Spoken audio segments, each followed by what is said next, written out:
Thank you. Hello, everyone. Welcome to my talk. I'm Rebecca. My talk is all about financial models and how I use them in my product work. I'm going to talk a little bit about what financial modeling is, how I use it, and a couple of examples that I'm going to talk through, which I hope will kind of impart some little nuggets for you to think about if you already do financial modeling or if you are starting to kind of flex that muscle a little bit more. With that being said, before I start, I want to do just a quick hand raise for who is using financial modeling now or has done in the past in their product work. Great, nice. So lots of people, which is great. I think I'm really happy to hear from some other talks, including Vincent's, which was just now around this topic of product people becoming more commercially minded. This is all kind of in that similar vein. I want to kind of make it less scary for all of you. I was very scared of numbers before I started kind of flexing this muscle myself. So I hope that you guys find this talk really useful. First, a little bit about me. I work at BBC Maestro. I'm a product manager. We are an online streaming platform. We have courses from some of the world's best experts, everything from Brian Cox teaching you acting to Eric Vitro teaching you how to sing in the bottom corner. We have lots of business courses as well, and our mission is to inspire, educate, and entertain.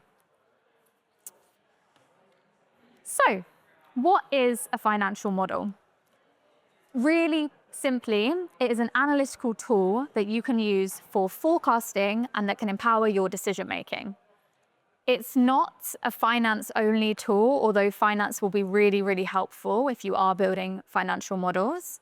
And it's not a one-size-fits-all or a tool that can kind of replace all of your product intuition. So we can get a really good grasp on the numbers. We can get really smart models that can help us predict where a product or a feature is going to take us. But it's never going to create that full picture, which is what you as product managers are going to do when you're creating your own models. And when do we use them? There are lots of different times when we can use them. You may be doing it, well, a lot of you are already doing it. And there's kind of definitely some circumstances in your personal lives where you're probably also building models. So you may plan for big life events, buying a house, doing an extension, planning a big party, all of these things that you're whacking into spreadsheets and you're creating lots of formulas. Are you basically creating models for your life? So hopefully that kind of encourages you that you just need to take some of those skills and apply them to work.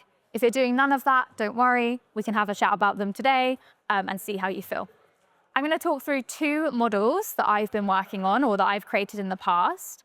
And I want to just caveat before I start talking through them and sharing that experience with you, that all of the numbers that you see are all completely made up. So I'm not sharing any commercially sensitive information.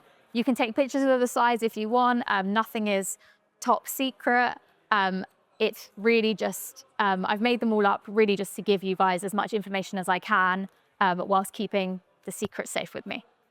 So I'm going to talk about two models. The first model I'm going to talk about is a profit and loss model. That's really, really kind of common financial model that lots of you will have used or do use, and that businesses also will always be using. Whether you're not using it, your finance people are definitely using it. And then I'm going to talk about a model that I created to do a post-analysis on a feature that we had already launched to determine what impact that feature had had. So really, really applicable to product management. We release a lot of stuff all the time. We often do a lot of that upfront work, and sometimes we forget to do that post-analysis side of things so that we can say, hey, remember that thing that we did? It was actually really good because of these reasons. So let's jump straight in. The first model I'm going to talk about is a model that we created when considering the decision to launch in-app purchases for BBC Maestro. So before we launched on the App Store, the only way you could buy our product was through our website. But we did have an app already out there. It's really slick, great user experience, but you couldn't buy anything through it. It was purely a reader app, as they're called. And we had this hypothesis here. So we we thought that launching in-app purchases will drive significant sales growth for us. That was something that we put out there into the universe. But now we were getting lots of questions about what does significant sales growth actually mean? That is very broad, can mean loads of different things. What revenue, what numbers are we actually talking about here? So let's start with some of the numbers that we had. This is the information that we knew before we started building the model here. To start with, our product is £120. That's our subscription for 1 year. It's £120. You get access to absolutely everything, and then it renews after that year. We also were really lucky that when we started exploring this opportunity, Apple gave us some really nice benchmarking data that we could use. So we approached them, said, hey, if you're thinking about launching on the App Store, can you give us some data about apps like ours and what kind of downloads and conversion rates they normally see when launching on the App Store. This is a really, really key point that I hope you take away from this. Don't be scared to ask external companies, tools that you're onboarding for these benchmarking numbers. It's not often that they will turn you down for that. They're not going to tell you which companies see these numbers, but they are going to be able to give you some of that nice data that you can work with as well. We also knew that we would have to pay some commission to the App Store as well. That can be between 15 and 30% depending on how much revenue comes through your app. And then we felt like to kick this off, we would not do any paid advertising to start with. We wanted to see if we can generate some nice organic growth through this channel. Some of these numbers here are fixed. So you'll see that price, that's fixed. We weren't going to change it. As well as that App Store commission, as much as we'd love Apple to reduce it to 1%, they're not going to. But some of these numbers are variable, and that provides kind of a problem and an opportunity when it comes to modeling. The problem here is that we don't definitively have these exact numbers, so we can't definitively say how much revenue we're going to get. But could we ever really do that? We don't know how successful something is going to be until we try it.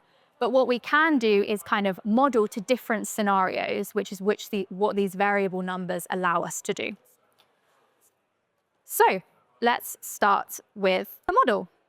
So we've got some of that benchmark data over the side here. And what we've done is we've kind of split that into some 3 different scenarios: a low-performing app, a mid-performing app, and a high-performing app. And we've split the numbers there. However, we knew that probably quite a lot of those downloads that Apple were telling us about have probably come from some sort of paid media spending. We had already said we're not going to do any paid media spending. So let's make the assumption that 50% of those downloads come from paid media. Let's slash this in half for our model because we're not going to do that paid media spending. So we split it in half. We've got those new numbers for our downloads over here. And then we're going to start doing the modeling and adding those numbers into this matrix. So first we've got our conversion rate. We saw previously that Apple told us it'll be between 1% and 6%. We've mapped that against the low, mid, and high range in here. And then voila, we spit out our revenue numbers at the back of this. And we can see that if I'm a low performing app with a low conversion rate, my monthly revenue is going to be about £600. Not ideal. However, if I really hit the jackpot and we do everything really well, I'm a high-performing app with a high conversion rate, my revenue is closer to like £400,000 a month, which is massive. This information can really help us to see kind of where we should be shooting for, what good could look like for our business, and really reliably kind of forecast and estimate in which ranges we might be working in.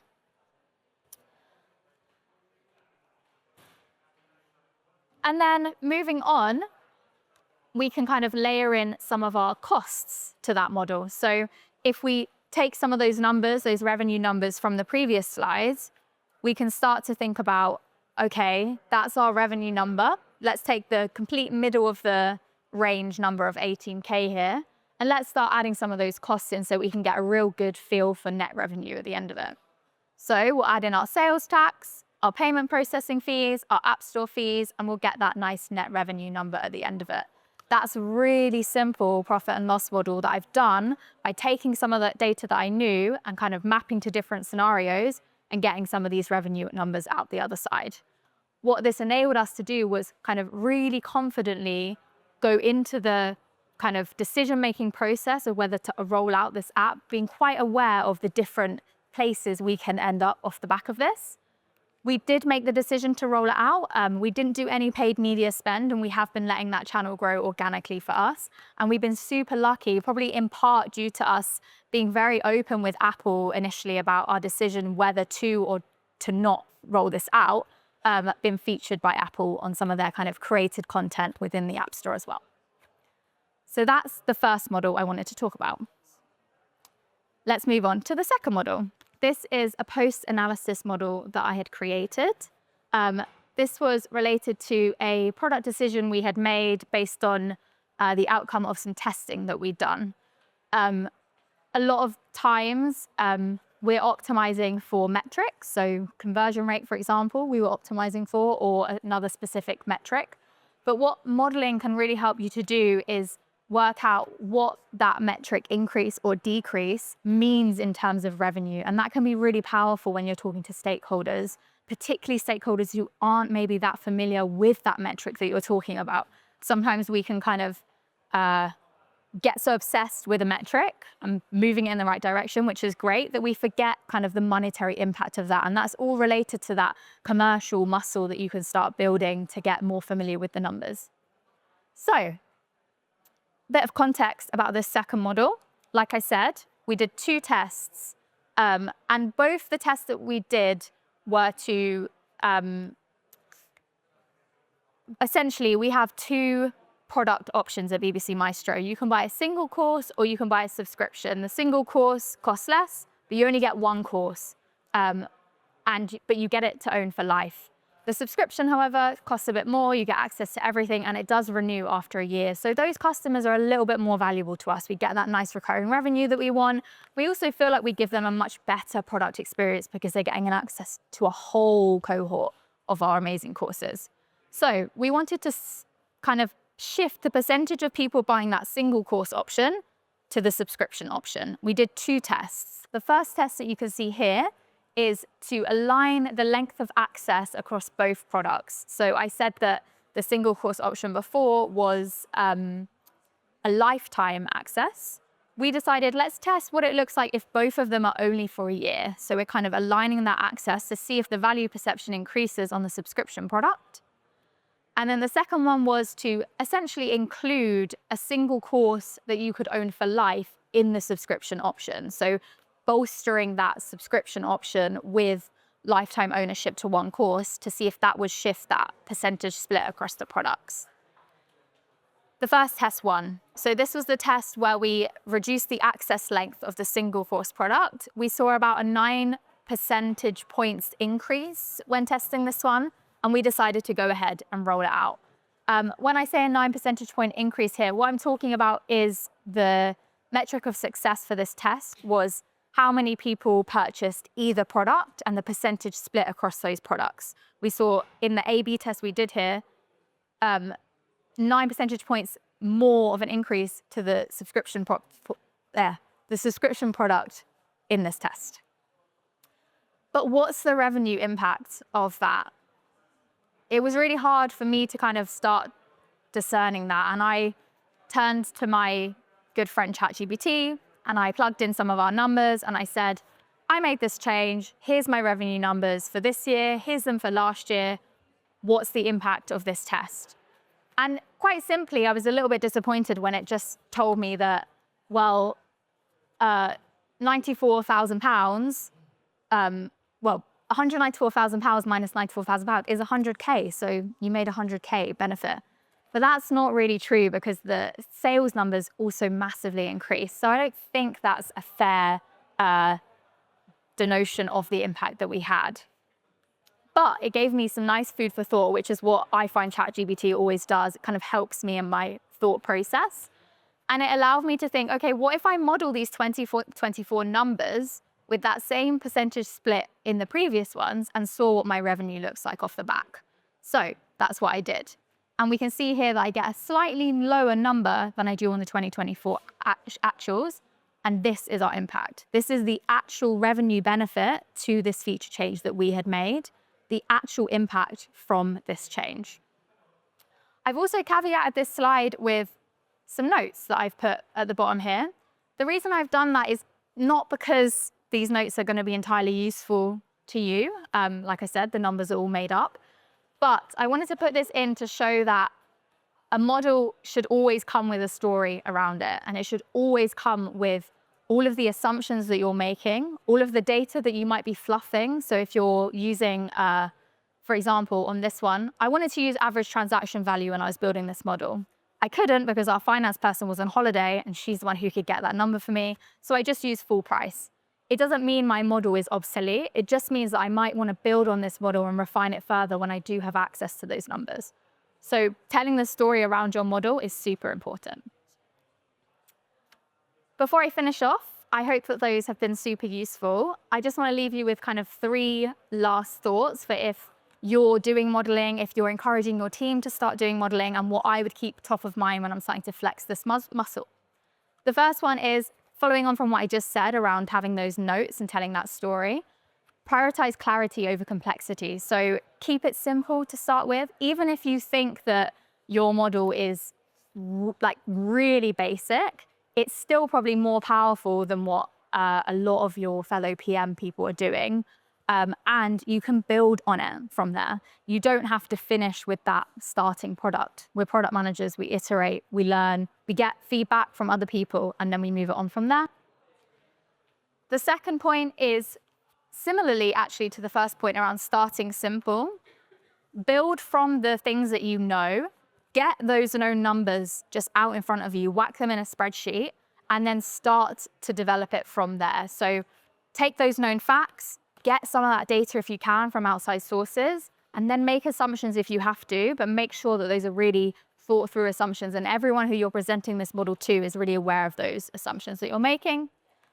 And finally, stay pragmatic. Be confident when you're presenting a model or building a model, but also be adaptable. It's not the full picture. A model will never be the full picture. You have to trust your instincts. Start with what you know, keep really kind of grounded in the facts of your model, and take feedback from external sources when you are presenting models. Thank you.